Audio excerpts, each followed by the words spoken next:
रेखिक प्रोग्रामन से संबंधित ये प्रश्न लिखा हुआ है। छठवां प्रश्न है एक्सरसाइज का।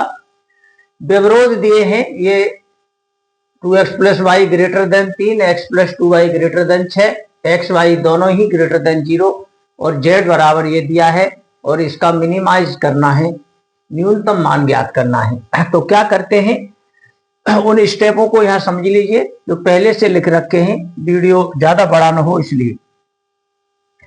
तो ये दिए गए विवरोध, पहला विवरोध इस ग्रेटर देन या लेस देन जो भी हो इसकी जगह बराबर लिख दिया, ये पहला विवरोध हो गया। इस ग्रेटर देन की जगह बराबर लिख दिया तो ये सेकंड नंबर का विवरोध हो गया, यहाँ बराबर लिख गया। और x ग्रेटर देन इस ग्रेटर देन की जगह बराबर लिख दिया तो ये तीसरा विवरोध हो गया। और y ग्रेटर देन 0 की जगह बराबर लिख दिया तो ये चौथा विवरोध हो गया। ये 3 विवरोध हो चुके हैं। अब इनके चित्र कैसे बनेंगे, अब पहला देखते हैं विवरोध। इस रेखा पर 2 बिंदु लेते हैं, एक x अक्ष पर लेते हैं। x अक्ष पर होता है y 0, तो y की जगह 0 लगाकर x का मान ये आएगा 3/2, 0। और y अक्ष पर क्योंकि x 0 होता है तो x की जगह 0 लगाकर तो ये b बिंदु हो जाएगा 0,3। तो 2 बिंदु x अक्ष के आ गए हमारे पहले विवरोध को। जब चित्र बनाएंगे, पहले विवरोध के संगत जो रेखा है इसका जब चित्र बनाएंगे तो a और b बिंदुओं को नोट करके रेखा खींच देंगे। तो ये a बिंदु 3/2, 0 ये 1 2 3 4 5 6 तक के हैं। तो ये 3/2 यहाँ हो जाएगा, 1 2 2 और 3, ये 3/2 हो गया। और 1 2 3 ये है बी बिंदु, इनको मिलाती हुई एक रेखा खींच देंगे, ये आपकी रेखा हो जाएगी संगत रेखा पहली वाली 2x प्लस वाई बराबर 3। क्योंकि ये विवरोध ग्रेटर देन से संबंधित है, इसका जो क्षेत्र होगा वो मूल बिंदु के विपरीत होगा, इस साइड में होगा इसका क्षेत्र। ये तीर बना दिया है पहचान के लिए। अब दूसरे विवरोध की बात करते हैं।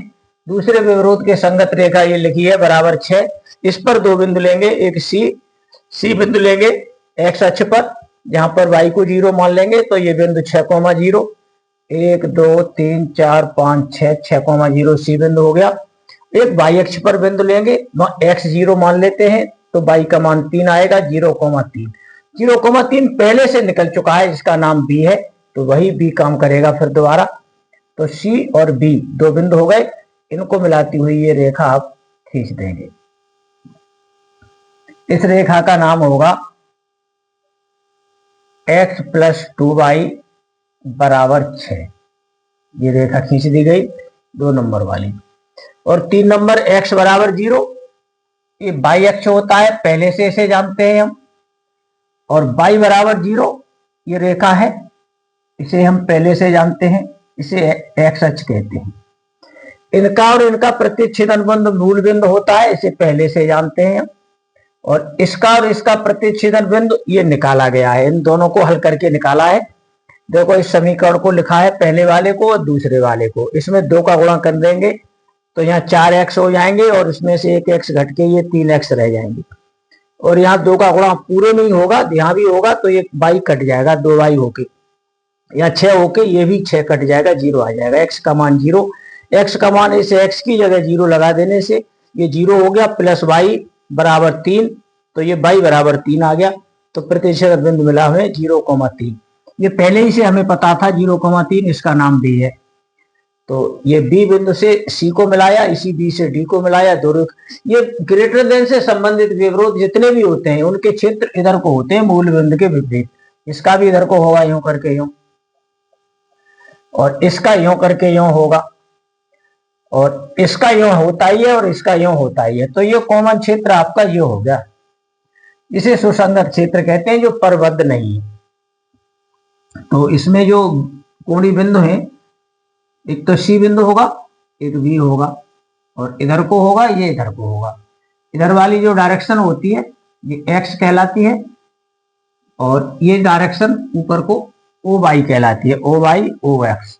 तो सुसंगत क्षेत्र यहां लिखते हैं, सुसंगत क्षेत्र का मतलब होता है सभी विवरोधों का कॉमन। सुसंगत क्षेत्र कौन हुआ, ओ इधर x है, एक्स सी, ये अनंत दूरी पर x है, एक्स सी बी, और इधर अनंत दूरी पर y है, होगा जो परिबद्ध नहीं है, अपरिबद्ध है, यानी खुला हुआ है, बंद नहीं है, अपरिबद्ध है। कैसा भी हो, इससे हमें मतलब नहीं है, क्षेत्र कैसा भी हो। तो इसके वो बिंदु जो इसके मूल बिंदु के आसपास हैं, अब यहां एक विवरण तालिका बनाते हैं।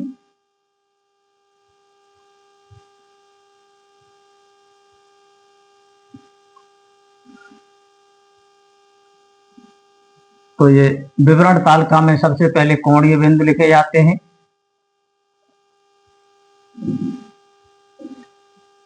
कोणीय बिंदु यहां लिखे देते हैं बिंदु, और उधर लिखेंगे z का मान, z बराबर है x प्लस 2y।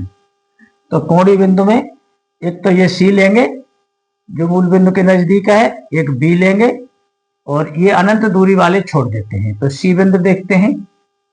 C बिंदु है 6,0। यहाँ पर z का मान x की जगह 6, y की जगह 0 लगा के यहाँ देखो कितना आता है। x की जगह 6 लिखो और y वाला पद 0, तो ये z का मान 6 हो जाएगा।